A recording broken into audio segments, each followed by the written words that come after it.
اللہ تبارک و تعالی شانہ کی اطاعت کی تو اللہ تبارک و تعالی شانہ نے کس طرح برکتیں حضرات صحابہ کرام رضوان اللہ تعالی علیہ مجمعین کی زندگیوں میں، ان کے مال اولاد میں اللہ پاک نے برکتیں نازل فرمائی۔ ایک واقعہ حضرت ابو ہریرہ رضی اللہ تعالی عنہ کا ہے، فرماتے ہیں کہ حضور اقدس صلی اللہ تعالی علیہ وسلم اپنے زمانے میں نے کوئی بھوک کی وجہ سے حضور صلی اللہ علیہ وسلم کے خدمت میں حاضر ہوا، تو آپ صلی اللہ تعالی علیہ وسلم اپنے مبارک مٹھی سے ایک مٹھی بھر کر کھجوریں مجھے عطا فرمائی، اور مجھے فرمایا کہ ابو ہریرہ ان کھجوروں کو کھاؤ بھی اور لوگوں کو کھلاؤ بھی۔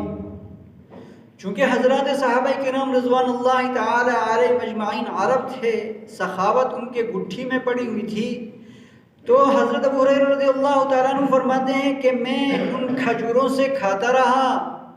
اپنے ضرورت کے بقدر بھی، اور جتنے بھی میرے مہمان آئے، اللہ کے راستے کے مہمان آئے مسجد نبوی کے اندر، گھر کے اندر، راستے میں، ان سب کو میں کھلاتا رہا، سب کو میں کھلاتا رہا اور پیٹ بھر کے کھلاتا رہا، حتیٰ کہ حضور صلی اللہ تعالی علیہ وسلم کے عطا فرمانے کے بعد 2 سال کے بعد آپ صلی اللہ تعالی علیہ وسلم دنیا سے تشریف لے گئے۔ وہ کھجوریں جوں کہ تو میرے پاس پڑی ہوئی تھی۔ اس کے بعد حضرت ابوبکر صدیق رضی اللہ تعالیٰ عنہ کا زمانہ آیا، تو اس زمانے میں بھی میں ان کھجوروں سے کھلاتا رہا اور کھاتا رہا۔ اس کے بعد حضرت عمر رضی اللہ تعالیٰ عنہ کا زمانہ خلافت کوئی 12 سال پہ محیط، اس میں بھی میں ان کھجوروں سے، وہ مٹھی بھر کھجوریں، میں ان سے کھاتا بھی رہا اور کھلاتا بھی رہا لوگوں کو۔ اور پھر حضرت عثمان رضی اللہ تعالی عنہ کا دور خلافت، تقریباً وہ بھی کوئی 12 سال کی، 28 سال حضرت ابو ہریرہ رضی اللہ تعالی عنہ فرماتے ہیں کہ میں ان کھجوروں سے خود بھی کھاتا رہا، گھر والوں کو بھی کھلاتا رہا، اور جتنے بھی مہمان آئے مدینہ منورہ میں حضور صلی اللہ تعالی علیہ وسلم کے خدمت میں اسلام قبول کرنے کے لیے مختلف جماعتیں، مختلف وفود آیا کرتے تھے، ان سب کو میں کھلاتا رہا۔ وہ کھجوریں ختم نہیں ہوئی۔ اللہ تبارک و تعالی شانہ نے اتنی برکتیں ان مٹھی بھر کھجوروں کے اندر برکت ڈالی کہ وہ 28 سال تک وہ کھجوریں چلتی رہیں، وہ ختم نہیں ہوئی۔ حضرت عثمان رضی اللہ تعالی عنہ جب شہید کیے گئے، اس وقت مدینہ منورہ میں افراتفری پھیلی،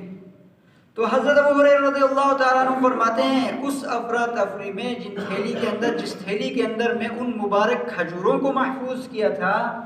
وہ تھیلی مجھ سے کہیں گم ہو گئی۔ تو اس پر حضرت ابو ہریرہ رضی اللہ تعالیٰ عنہ فرمایا کرتے تھے کہ للناس ہم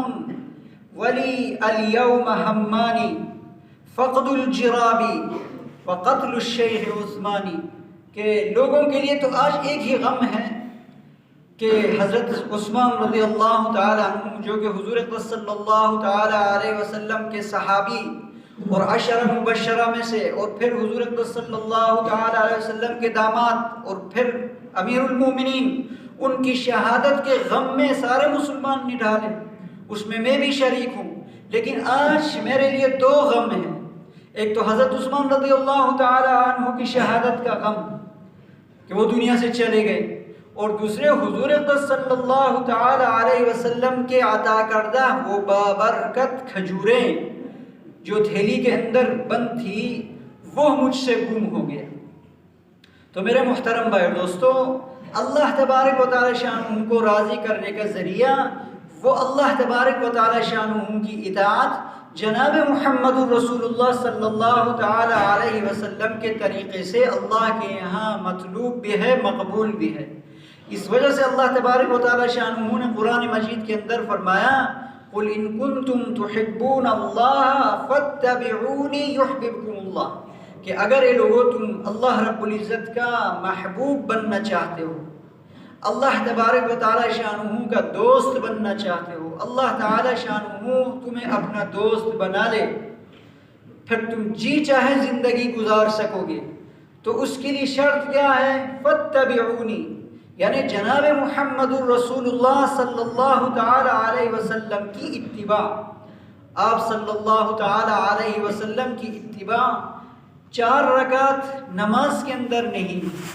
نوافل کے اندر نہیں، فرض نمازوں کے اندر صرف نہیں، عبادات کے اندر صرف نہیں، معاملات کے اندر، عبادات کے اندر اور زندگی کے جتنے بھی شعبے ہیں، آپ صلی اللہ تعالی علیہ وسلم جو اعمال دنیا میں کر کے تشریف لے گئے، امت کو بتلا کے چلے گئے، ان سارے اعمال کے اندر آپ صلی اللہ تعالی علیہ وسلم کی اتباع، حضور اقدس صلی اللہ علیہ وسلم کی اتباع جیسے ہم نماز کے اندر کرنا ضروری سمجھتے ہیں، اپنے نماز کے اندر سنتوں کا اہتمام کرتے ہیں، کھانے پینے کے اندر سنتوں کا اہتمام کرتے ہیں، اسی طرح حضور اقدس صلی اللہ علیہ وسلم کو جس مقصد کے لیے اللہ سبحانہ و تعالیٰ نے دنیا کے اندر بھیجا ہے، دعوت کی محنت کے اندر بھی ہم حضور اقدس صلی اللہ تعالی علیہ وسلم کی کامل اتباع کرنے والے بن جائیں، تو اس اتباع پر اللہ تبارک و تعالی شانہ راضی ہو کر ہماری دنیا کی سارے مسائل بھی اللہ سبحانہ و تعالی حل فرمائیں گے، اور اللہ تبارک و تعالی شانہ ہمیں اپنا دوست بھی بنا لیں گے، اللہ تبارک و تعالی شانہ کی محبوبیت بھی ہمیں حاصل ہوگی۔